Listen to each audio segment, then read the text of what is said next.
प्रिया की माँ का नाम सावित्री और पिता का नाम राजेश था। प्रिया बहुत ही प्यारी और समझदार लड़की थी। एक दिन, सुनिए जी, जरा प्रिया को जगा दीजिए। कब से सो रही है? वो देखिए ना, सूरज आसमान में आ चुका है। सोने दो। छुट्टी के दिन उसे जितना सोना है उसे सोने दिया करो। आप और आपकी बेटी। क्या हुआ माँ? इतना शोर क्यों कर रही हो सुबह सुबह? अरे वाह, देखो जरा आसमान को, इतनी देर तक भला कौन सोता है? अरे पापा, देखो ना माँ को। मैंने कुछ भी नहीं किया और माँ है कि मुझे डांट रही है। भाग्यवान, बेटियां मायके में आराम नहीं करेंगी तो ससुराल में करेंगी क्या? दिन भर या तो पढ़ाई या तो खेल। कम से कम छुट्टी के दिन तो मेरी मदद कर दिया करो। जिस दिन मर जाऊंगी तब पता चलेगा तुम्हें, सुबह से लेकर शाम तक काम करना कैसा लगता है। और तुम दोनों छुट्टी के दिन जिस तरह आराम करते हो, कभी मुझे भी दे दिया करो छुट्टी। लेकिन नहीं, मैं तो इस घर की नौकरानी हूँ। अरे बाबा, गुस्सा क्यों होती हो? चलो, आज आपका सारा काम हम करेंगे। आप बस आराम करो। क्यों पिताजी?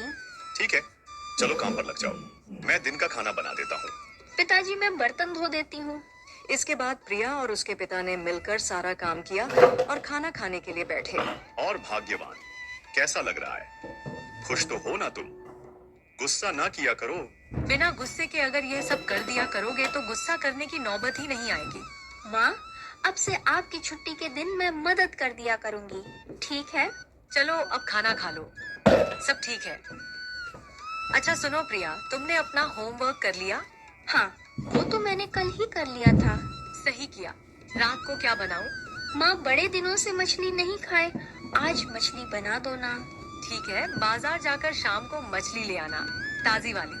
ठीक है। इसके बाद शाम को राजेश मछली बाजार गया और 2 ताजी ताजी बड़ी बड़ी मछली लेकर आता है। रास्ते में चलते चलते उसे अपना दोस्त किशोर मिला। अरे किशोर, कैसे हो भाई? बड़े दिनों बाद दर्शन हो रहे हैं तुम्हारे। हाँ भाई, थोड़ा शहर गया था माँ की दवाई लेने। क्या हुआ? काकी ठीक तो है ना? हाँ ठीक है, बस बीपी बढ़ गया था माँ का। ध्यान रखना माँ का। कोई भी मदद चाहिए होगी तो बताना। तुमने इतना कह दिया, मेरे लिए इतना ही काफी है। अच्छा, अब मैं चलता हूँ भाई। ठीक है।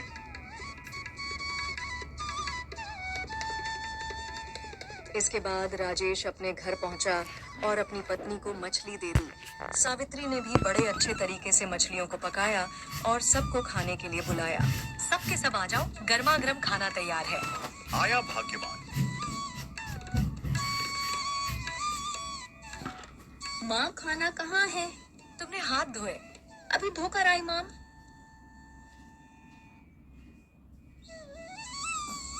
ये लड़की इतनी समझदार है, फिर भी इसे हमेशा बताना पड़ता है कि हाथ धोकर खाना खाना चाहिए। जाने दो ना, अभी छोटी है। आपके लाड प्यार ने तो बिगाड़ के रखा है इसे। आ गई ना, जल्दी से खाना दे दो, बहुत भूख लगी है। ठीक है, ये तुम्हारा। बहुत मन था ना?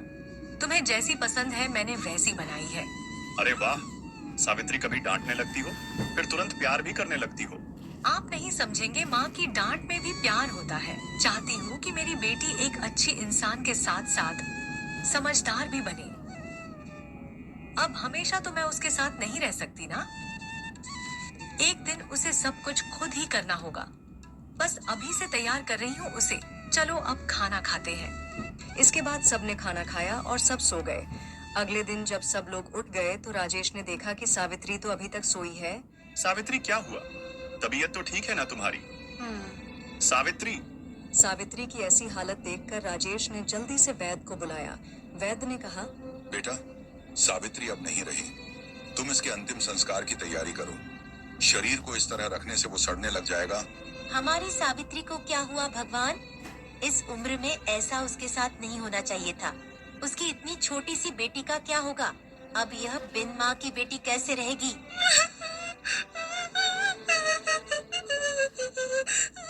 इसके बाद सब लोग सावित्री को लेकर गए और उसका अंतिम संस्कार किया। बेटा कुछ खा ले, कब तक इस तरह बैठी रहेगी? माँ को क्या हुआ था पिताजी? कल ही तो माँ इतना खुश थी, उन्होंने मेरे लिए मछली भी बनाई थी। भला रात ही रात में उनको क्या हो गया पिताजी? मुझे नहीं पता बेटी, तेरी माँ के जाने से मैं भी दुखी हूँ, पर मैं भी नहीं जानता कि अब मैं क्या करूँ। ये खा ले प्रिया। आप ही खाना खा लो पापा, रात को दोनों जन रोते हुए खाना खाए और सो गए। अगले दिन सुबह राजेश ने खाना बनाया और आज प्रिया भी जल्दी उठ गई थी, लेकिन मानो दोनों की जीने की आस ही कहीं ना कहीं खत्म हो गई थी। प्रणाम भैया। प्रणाम। ये लीजिए, मैंने बनाया था, आप खा लीजिए। धन्यवाद बहन। बुरा ना मानो तो एक बात कहूँ भैया, मैं जानती हूँ इस समय यह बात आपको ठीक नहीं लगेगी, लेकिन प्रिया का सोचिए। भैया आप दूसरा विवाह कर लीजिए।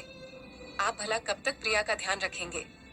धीरे धीरे प्रिया जवान होगी, उसे माँ की जरूरत पड़ेगी। बहन, सावित्री के जाने के बाद दूसरी पत्नी के बारे में सोचना भी मेरे लिए पाप है। मुझसे यह नहीं होगा। भैया आप प्रिया का सोचिए, वह अभी छोटी है। एक माँ का होना बहुत जरूरी है।